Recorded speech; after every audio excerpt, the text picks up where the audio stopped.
Movie शुरू होती है और हमें एक साइंटिस्ट के साथ उसकी एक बेटी वे को दिखाया जाता है। दोनों के चेहरे पर एक अजीब सा निशान है जो कि उनकी खूबसूरती को कम किए जा रहा था। इस साइंटिस्ट ने अपने ही घर में एक लैब बना रखा था और काफी अरसे से वो किसी चीज पर एक्सपेरिमेंट किए जा रहा था। उसी टाइम वे पेपर पर एक फूल का पिक्चर ड्रॉ कर रही थी जिसे क्रॉप फ्लावर भी कहा जाता है। उसके डैड उसे इस फ्लावर के बारे में बताने लग जाते हैं कि इसकी हीलिंग पावर बहुत ही ज्यादा मात्रा में है और ये कई सालों के बाद जंगलों के बीचों बीच उगा हुआ पाया जाता है। साइंटिस्ट बताने लग जाता है कि उन्होंने कई बार उस फूल को अपने एक्सपेरिमेंट में इस्तेमाल किया हुआ था। खैर, काफी दिनों के बाद वो साइंटिस्ट ने एक ऐसा सीरम बना लेता है जिससे वो अपने मुंह के निशान को छुपा सकता था। दरअसल उसने एक ऐसा सीरम को तैयार कर चुका था कि दो चीजों के टिश्यूज को आपस में जोड़ सकता था। यही सब देखते हुए वो एक स्किन का टुकड़ा काटता है और उसमें अपने बनाए गए केमिकल को मिलाकर अपने फेस पर चिपका लेता है। चेहरे पर लगते ही स्किन का वो टुकड़ा अपने आप ही बढ़ने लग जाता है, उसके टिश्यूज जनरेट होने लगते हैं और अब वो स्किन बिल्कुल धीरे धीरे करके उसके मुंह को भी ढांपने लग जाती है। यह देखने के बाद तो वो काफी घबरा जाता है। उसकी चाहत भी ऐसी नहीं थी जो अभी उसके साथ हुए जा रहा है। वो तो सिर्फ अपने मुंह के निशान को खत्म करना चाहता था, लेकिन स्किन के इस टुकड़े ने उसके पूरे मुंह को ही कवर कर लिया था। यह देखने के बाद तो साइंटिस्ट ने डर कर अपने होठों वाले जगह पर कट लगा लिया, लेकिन उसके काटने के बावजूद भी वो दोबारा से जुड़ता जा रहा था। उसकी स्किन, उसकी आंख, नाक सब जगह फैलती ही जा रही थी। बार बार वो अपने होठ, नाक, कान सब जगह पर कट मारता रहा। यही सब उसे करते हुए देखकर वे घबरा जाती हैं और आखिरकार डर कर वे ने ही अपने डैड को चाकू से स्टैब कर करके मार दिया। इस हादसे से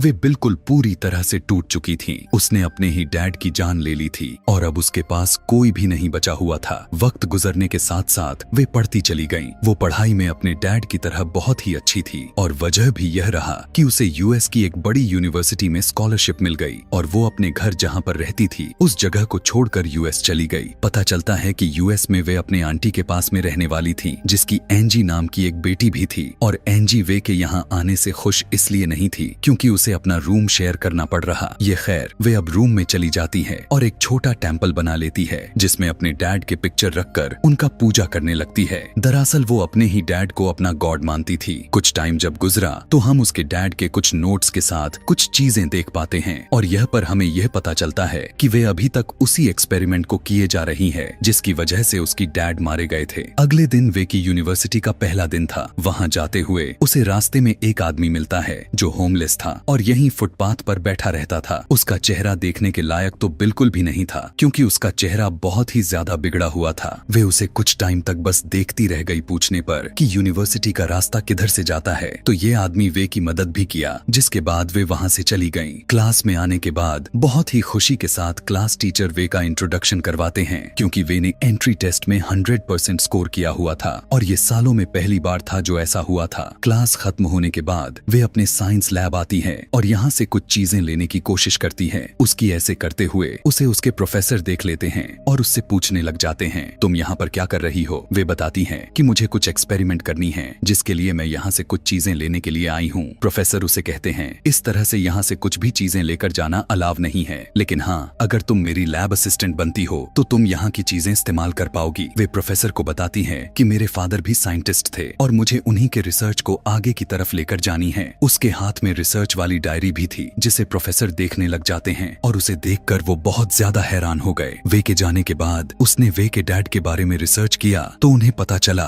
कि वे के डैड सच में बहुत ही एक जीनियस साइंटिस्ट थे, लेकिन उन्हें फंडिंग ना मिलने की वजह से वो अपने किसी भी एक्सपेरिमेंट्स पर पूरी तरह से काम नहीं कर सके। सीन शिफ्ट हुआ और दूसरी तरफ दिखाया जाता है कि वे की कजन एंजी की दो दोस्त उसके घर पर आई हैं। वो यहाँ पर वे की सामानों को छेड़ने लग जाती हैं और इस दौरान उन्हें खून से भरे हुए कुछ टूल्स, एक्सपेरिमेंट्स से रिलेटेड चीजें और डरावनी एक्सपेरिमेंट्स की पिक्चर दिखाई दे पड़ती हैं, जिन्हें देखने के बाद तीनों को डर लगने लग जाता है। खैर, अगले दिन का टाइम आ जाता है और हमें दिखाया गया कि एंजी आज भी अपने दोनों फ्रेंड्स के साथ बैठी हुई थी। वे को उन्हें देखकर बहुत अच्छा लगा। वे भी इस तरह की दोस्त बनाना चाहती थी, इसीलिए वो उनके पास जाकर उनसे खुद ही दोस्ती का हाथ बढ़ाया और इन सबको लंच के लिए ऑफर किया।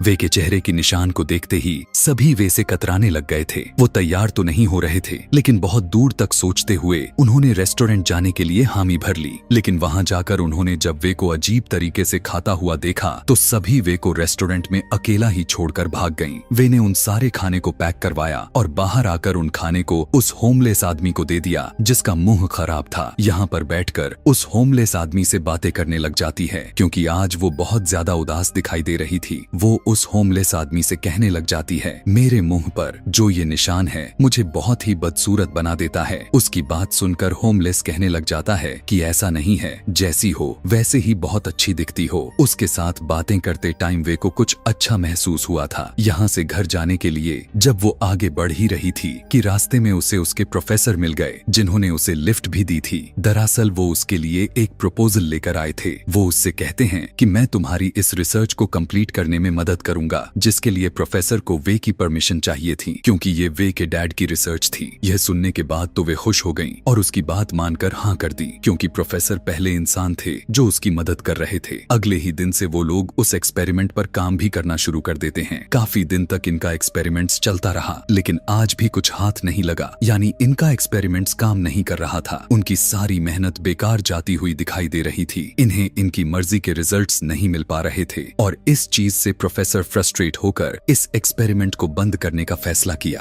आज के दिन जब वे उदास हुई दिखाई दे रही थीं, तो उसी टाइम लैब में एंजी की दोस्त एलेक्स आ गई। दरअसल वो भी लैब असिस्टेंट अप्लाई करने के लिए ही आई थी और प्रोफेसर ने उसकी भी रिक्वेस्ट को एक्सेप्ट कर लिया। घर जाते हुए वो वे के साथ ही जाती है और रास्ते में वो पिछले दिनों के लिए वे से माफी भी मांगकर उससे दोस्ती भी कर लेती है। इस टाइम एलेक्स के पास एक पोस्टर था जिसमें उसी फ्लावर की पिक्चर थी जिस फूल को उसके डैड अपने एक्सपेरिमेंट्स में यूज किया करते थे। यह देखने के बाद तो वे के दिमाग में बहुत सी खिचड़ी पकने लग गई। उसे पता चला कि इस फूल को पास के ही एक एग्जीबिशन में लगाया गया है। यह पढ़कर उसे अपने डैड की बात याद आई कि उनके एक्सपेरिमेंट के लिए उस फ्लावर को आना बहुत ही जरूरी था। इसलिए उसने फैसला कर लिया वो उस फूल को किसी भी कीमत पर हासिल करके ही रहेगी। रात होने पर वो चुपके से उस करीबी फार्म हाउस पर जाती है और एग्जीबिशन से उस फ्लावर को चुरा लाती है। सीधा फ्लावर को लेकर साइंस लैब में आ गई और वहां आकर अपना एक्सपेरिमेंट्स करना शुरू कर देती है। इस साइंस लैब में प्रोफेसर और एलेक्स पहले से ही छुप कर बैठे हुए थे, जिन्हें वे ने अपने एक्सपेरिमेंट्स में इतना गुम हो गई थी कि उसने नोटिस ही नहीं किया। उसने उस फ्लावर में से कुछ एक्सट्रैक्ट निकाला और उसने उसे अपने एक्सपेरिमेंट के अंदर ऐड कर दिया, जिसके बाद उनसे अपने पैर की स्किन को काटा और उसकी 2 टुकड़े करके उस पे वो सीरम अप्लाई किया। हैरानी की बात तो यह था कि उस सीरम ने आपस में उन स्किन के दोनों टुकड़ों को जोड़ भी दिया। अब जहां से उसने अपने स्किन को उतारी थी वो वहां पर यही सीरम को लगाती है और अपना स्किन का ही टुकड़ा लगा देती है। देखते ही देखते स्किन दोबारा से जनरेट हो जाती है, यानी वहां पर दोबारा से स्किन बनने लग जाती है। प्रोफेसर खिड़की से हैरान होकर यह सब कुछ देखते रह जाते हैं। फौरन ही एलेक्स को यहाँ से भेज देते हैं और फिर वे के पास आकर उससे पूछने लग जाते हैं, आखिर तुम क्या किए जा रही हो। अब यहाँ पर वे प्रोफेसर को एक्सप्लेन करते हुए बताती हैं कि किस तरह उस फूल के सीरम ने उनके एक्सपेरिमेंट को कामयाब कर दिया था। अब उनका एक्सपेरिमेंट काम कर रहा था। वो जब अपने पैर की स्किन को प्रोफेसर को दिखा रही थी, उस टाइम पर एलेक्स कुछ गलत समझकर उन दोनों से जेलस होने लग गई और उसने वे की अजीबोगरीब पिक्चर्स भी ले ली, जिसके बाद उसने वे को डांटा और वे यहाँ से चली गईं। वे एलेक्स की यहाँ पर इस तरह से आने पर घबरा सा गईं। घबराहट में वो अपनी नोटबुक भी यहीं लैब में छोड़ गई थी, जिसे देखकर प्रोफेसर बहुत ज्यादा खुश हो गए। एलेक्स ने अब तक वे की फोटो वे की कजन एंजी को भी सेंड कर दी थी, जबकि यहाँ पर प्रोफेसर वे के डैड की डायरी को इंग्लिश में ट्रांसलेट करने की कोशिश में लग गए थे। एंजी इन तस्वीरों को देखकर बहुत ही ज्यादा गुस्से में आ गई थी और गुस्से में उसने वे के कमरे से उसकी बहुत सी चीजों को तोड़ फोड़ दिया। जब वे अपने कमरे में आई तो अपने कमरे की हालत को देखा तो उसे बहुत दुख हुआ और तभी अचानक पीछे से एंजी ने आकर वे के ऊपर हमला भी कर दिया। वे अपने आप को बचाने की कोशिश कर रही थीं, लेकिन एंजी ने पूरा जोर वे को मारने पर लगाया हुआ था। ऐसे में वे अपने पास पड़ा हुआ पेन को उठाकर एंजी को मारकर उसे दूर करने की कोशिश करती है, तो वो पेन एंजी की गले में स्टैब हो जाती है। उसके गले में आर पार हो जाता है और वहीं पर एंजी की मौत हो जाती है। हालांकि वे का उसे मारने का कोई इरादा नहीं बन रहा था, लेकिन फिर भी एंजी मर गई। घबराहट में वो एनजी के बॉडी को उठाकर वॉशरूम में छुपाने के लिए लेकर जाती है। अब आखिर वो इस बॉडी का क्या करती? उसके दिमाग में अब अजीबो गरीब तरह के ख्याल आने लग गए थे। उसने वहीं पर एनजी की स्किन काटना शुरू कर दी। एनजी की मुंह के पूरे स्किन को उतारने के बाद वो अपना बनाया हुआ सीरम अपने मुंह पे इंजेक्ट करती है और वो पूरी की पूरी स्किन अपने मुंह पर लगा लेती है। वे के फेस के टिश्यूज और एनजी की स्किन के टिश्यूज आपस में मिल जाते हैं। वे बिल्कुल पूरी तरह से एनजी जैसी दिखने लग जाती हैं। अभी तक एनजी की मॉम कहीं पर गई हुई थी। जैसे ही वो अपने घर लौटी तो वो वे को ही अपनी बेटी एनजी समझकर गले से लगा लिया और प्यार करने लग गई। वे को यह अच्छा रास्ता लगा। उसने अब अपने आप को वे में बदला ही नहीं। सुबह होने पर उसने एनजी के कपड़े पहनी और एनजी का हुलिया बनाते हुए वो एनजी की लाइफ एंजॉय करने लग गई। जब वो यूनिवर्सिटी गई तो सबसे पहले उसे एनजी का बॉयफ्रेंड मिला। यहाँ पर पहली बार था जो कोई लड़का उसके इतना करीब आया हुआ था। वे को बहुत ही अच्छा एहसास हुआ। वो अब एनजी के फेस के साथ एनजी की लाइफ एंजॉय करने लग गई थी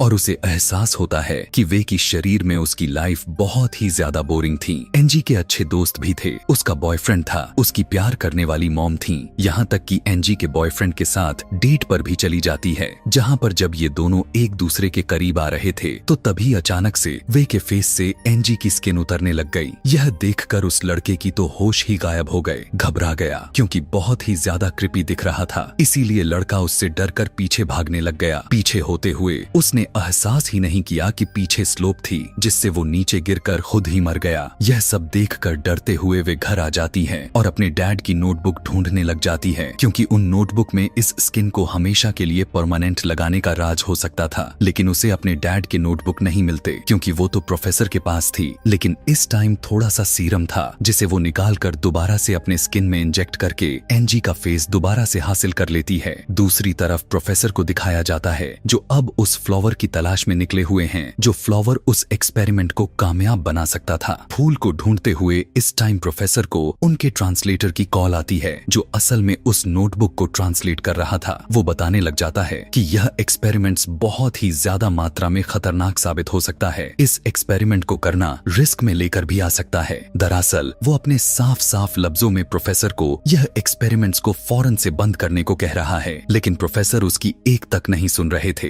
अब वे लैब में आकर अपने डैड की बुक को ढूंढने लग गई, लेकिन कहीं पर भी उसे अपने डैड की बुक नहीं दिखाई दी क्योंकि वो तो प्रोफेसर ने अपने ट्रांसलेट को दे दी थी। इसीलिए वो फौरन से प्रोफेसर को कॉल लगाती है तो प्रोफेसर उसे बताते हैं, हाँ वो बुक तो मेरे पास है लेकिन अब वो तुम्हें नहीं मिलेगी क्योंकि वो एक्सपेरिमेंट्स अब मैं अपने नाम से मशहूर करने वाला हूँ। यह सुनने के बाद तो वे को बहुत ज्यादा गुस्सा आ गया, लेकिन वो तो कुछ कर नहीं सकती थी, इसीलिए चुपचाप वहाँ से चली गई। यूनिवर्सिटी से बाहर निकलते ही उसे ईव नाम की लड़की नजर आ जाती है। उसे पता चलता है कि ईव का भी प्रोफेसर के साथ अफेयर चल रहा था। अब प्रोफेसर का गुस्सा लेने के लिए उसने एनजी बनकर उनसे ईव को घर पर इनवाइट किया और ईव आ भी गई। उसने आते ही गुस्से में वे ने उस पर हमला कर डाला। ईव भी परेशान हो गई और अपने आप को बचाने के लिए छुपते हुए गार्डन में पहुंच गई, लेकिन वे ने उसे यहाँ पर भी पकड़ लिया और एक ड्रिल मशीन से उसे इसके ऊपर हमला करते हुए उसे मार डाला। ईव के मार लेने के बाद वो ईव के भी स्किन को उतार लेती है और उसे अपने मुंह पर लगा लेती है। अब एनजी से बदलकर बिल्कुल ईव की तरह दिखने लग गई थी। उसने अपने बालों को भी ईव जैसा कर लिया और कपड़े भी ईव की तरह पहनकर बिल्कुल ईव जैसी बनने लगी। उसकी फोन को देखते हुए उसने ईव का स्टाइल भी कॉपी कर ली ताकि कोई भी उसे पहचान ना पाए। इन्हीं सब के दौरान हम देख पाते हैं कि उसके नेबर का डॉग यह सब देखकर बहुत ज्यादा भौंके जा रहा था। इसीलिए नेबर ने पुलिस को कॉल कर दी, लेकिन पुलिस वाले जब घर आए तो उन्होंने ईव को टॉवल में देखा और उसे कुछ भी कहे बगैर चले गए। अगली सुबह जब वो ईव के फेस के साथ जब यूनिवर्सिटी में जाती है उसे यहाँ पर बहुत अच्छा लगने लग जाता है क्योंकि ईव यहाँ की एक बहुत ही पॉपुलर स्टूडेंट थी। उसे देखकर सब खुश हो जाते हैं। अब ईव की ही शकल में वो प्रोफेसर के घर जाती है। वो जानती थी कि यहाँ से उसे अपने डैड की नोटबुक मिल जाएगी। प्रोफेसर ने भी यह नहीं जानते थे कि वो ईव के शकल में वे ही हैं। उसे अपने घर में जाने के लिए एंट्री दे देते हैं। वे पूरे घर में अपने डैड की नोटबुक को ढूंढने लग जाती हैं, लेकिन कहीं भी बुक उसे नहीं मिल रही थी। गुस्से में वो वापस आ गई। रात होने पर उसने जो दोनों मर्डर कर रखे थे सबसे पहले उनकी लाशों को ठिकाने लगाती है। एनजी और ईव की बॉडी को उसने पुल में डाल दिया और फिर एनजी और ईव की मोबाइल को चेक करने लग गई थी, जहां पर उसे अपने और प्रोफेसर की वो पिक्चर मिल गई जिसके जरिए एलेक्स उसे बदनाम करना चाहती थी। उसने यही पिक्चर अब प्रोफेसर के खिलाफ इस्तेमाल की और वो पिक्चर अथॉरिटीज को ईमेल कर दी। जब अथॉरिटीज को पता चला कि प्रोफेसर अपने फायदे के लिए लड़कियों का इस्तेमाल कर रहे हैं तो उन्होंने फौरन ही प्रोफेसर को पुलिस में अरेस्ट करवा दिया। लेकिन प्रोफेसर के अथॉरिटीज भी काफी ज्यादा थी। अगले ही दिन वो बेल होकर छूट गया और घर आकर वही एक्सपेरिमेंट्स को दोबारा से स्टार्ट कर दिया जो असल में वे के डैड का था। स्टेप्स को फॉलो करने के बाद आखिरकार उसने भी सीरम को तैयार कर लिया और 2 स्किन के टिश्यूज को जोड़ने की कोशिश की। हैरान के साथ उस केमिकल की वजह से 2 स्किन के टिश्यूज जुड़ गए, यानी उसका एक्सपेरिमेंट्स भी कामयाब हो गया। इस कामयाबी के बाद तो प्रोफेसर को खुशी का कोई ठिकाना ही नहीं था। इसी दौरान यहाँ पर हम देख पाते हैं कि वे यानी ईव यहाँ पर आ जाती है। असल में ईव के शकल में वे यहाँ आ जाती हैं, जिससे प्रोफेसर बहुत ज्यादा एक्साइटेड हो जाते हैं और उसे अपने लिविंग रूम में बैठाकर अपने लिए कुछ खाने पीने को लेने को चले जाते हैं। अब वे को तो यहाँ पर अपने डैड नोटबुक चाहिए थी। उसके जाते ही अपने नोटबुक को ढूंढने लग जाती है कि तभी उसे कैबिन में वो सीरम मिल गया जो अभी अभी प्रोफेसर ने बनाया हुआ था। सीरम को लेते ही वो बिना देरी किए यहाँ से भाग गई। उसके यहाँ से भागने पर प्रोफेसर को थोड़ा यहाँ पर शक हुआ और उसने जब अपना कैबिन खोलकर देखा तो वहाँ पर उसका बनाया हुआ सीरम नहीं था। रात में वे अब अपने असली चेहरे के साथ अपने घर पर थी। तभी एलिस उसके पास आती है और उसे बताती है कि उनके दोनों दोस्त अजीब तरीके से गायब हो गई हैं। इस चीज को लेकर वो काफी दुखी थी। वे ने उसको गले से लगाकर उसे सहारा दिया। एलिस को अब पानी पीना था, इसीलिए उसने जब फ्रिज को खोला तो उसने देखा कि उसके दोनों दोस्तों के शरीर के कटे हुए हिस्से फ्रिज किए गए थे। यह देखने के बाद तो उसके होश ही गायब हो गई और चीखने लग गई। इससे पहले कि कोई उसकी चीखे को सुन लेता या वो बाहर जाकर किसी को बता देती, फौरन से वे क्लीन ट्रैप से उसके मुंह को ढांपकर उसके दम को घोंटते हुए उसका भी मर्डर कर डालती हैं। अभी वो उसके बॉडी को छुपाया ही नहीं था कि तभी उसके घर के डोर बेल बज जाती है। बाहर प्रोफेसर आए हुए थे जो लॉक को खुला हुआ देखकर फिर घर के अंदर आ गए। घर के अंदर वे बहुत ही अजीब अंदाज के साथ बैठी हुई थी। प्रोफेसर को देखते ही अजीब तरह से हंसने लग गई। यह देखकर प्रोफेसर को भी बहुत अजीब लग रहा था। लेकिन यहाँ पर वो जब प्रोफेसर को उनके एक्सपेरिमेंट पर कामयाब होने पर बधाई देती है तो प्रोफेसर भी खुश हो जाते हैं। लेकिन फिर वे गुस्से में कहती हैं, यह तुम्हारा नहीं मेरे डैड का एक्सपेरिमेंट्स था। प्रोफेसर अब वे की बातों को इग्नोर करते हुए फ्रिज की तरफ बढ़ते हैं अपने सीरम को लेने के लिए। जैसे ही फ्रिज को खोलते हैं तो वहाँ पर मरी हुई लाशें को देखकर उनका भी दम निकल जाता है। अब उस आदमी को कंट्रोल कर पाना काफी मुश्किल सा हो गया था। लेकिन वे ने यहाँ पर भी चालाकी दिखाई और वो एक बेहोश करने वाला इंजेक्शन प्रोफेसर के गले में स्टैब करते हुए उसे बेहोश कर दिया। कुछ देर के बाद जब प्रोफेसर को होश आया तो उन्होंने देखा कि वे ने उसकी पूरी बॉडी की स्किन को उतार दी थी। यह देखकर वो जोर जोर से चिल्लाने लग गए। अब वे उस सीरम को भरकर प्रोफेसर को लगा रही थी और इसके बाद एक स्किन का टुकड़ा प्रोफेसर के शरीर में लगा देती है। यह स्किन खुद अपने आप बढ़ने लग जाती है, जैसे वो मूवी के स्टार्टिंग सीन में वे के डैड साइंटिस्ट के मुंह पर बढ़ने लग गई थी। वे इस टाइम प्रोफेसर के मुंह में एक स्ट्रो रख दिया था। स्ट्रो के अलावा वो स्किन उसके बॉडी के हर जगह पर फैलने लग गई थी। स्किन की वजह से प्रोफेसर का दम घुटने लग गया और कुछ ही देर में वो मारे गए। मरने से पहले उसने जो चीखें मारी थी उस आवाज को उसके नेबर ने सुन ली थी। इसीलिए नेबर ने दोबारा से पुलिस को इन्फॉर्म कर दिया। पुलिस को आते हुए देखते ही वे घबरा गईं और घर से निकलकर भाग गईं, क्योंकि वो जानती थी कि अब वो पकड़ी जाएगी। पुलिस भी उस भागते हुए देख लिया था और उसे पकड़ने के लिए उसके पीछे भागते हुए वो होमलेस आदमी के पास पहुंच जाती है और उससे मदद मांगती है। वो होमलेस पहले से ही वे को अच्छा समझता था, क्योंकि वे ने हमेशा से उसके साथ अच्छा रवैया रखा हुआ था। वो होमलेस वे के कहने पर उसे अपनी चादर में छुपा लेता है और पुलिस उस ढूंढ नहीं पाती। वे को यहाँ पर एकदम से बैठने पर उसके पास जो सीरम था वो अचानक से टूट गया था। उस सीरम के टूटने की वजह से उस होमलेस आदमी और वे की टिश्यूज एक साथ मर्ज होने लग जाते हैं। उनकी बॉडी भी एक दूसरे के साथ फ्यूज होने लग जाती हैं और वो दोनों मिलकर एक अजीब से मॉन्स्टर में बदल जाते हैं। वे अब कुछ भी नहीं कर सकती थी। वो मॉन्स्टर बनी वहीं पर बैठी हुई थी। तभी उसे अपनी आंटी दिख गई जो अपने बेटी एंजी को ढूंढते हुए वहां तक आई थी। वो अपने आंटी को एंजी के बारे में नहीं बता पाई। मतलब यहाँ पर यह कंफर्म हो गया था कि ये सीरम नाम का जो भी दवाई बनाई गई थी वो कितना श्रापित बन चुका था कि जो भी इसके पल्ले पड़ता जा रहा था उसका विनाश होता गया। और इसी के साथ ये कहानी यहीं पर खत्म हो जाती है। ऐसे ही और भी मूवी एक्सप्लेनेशन वीडियोस देखने और समझने के लिए नीचे कमेंट में नेक्स्ट लिखना ना भूलें। Thanks for watching.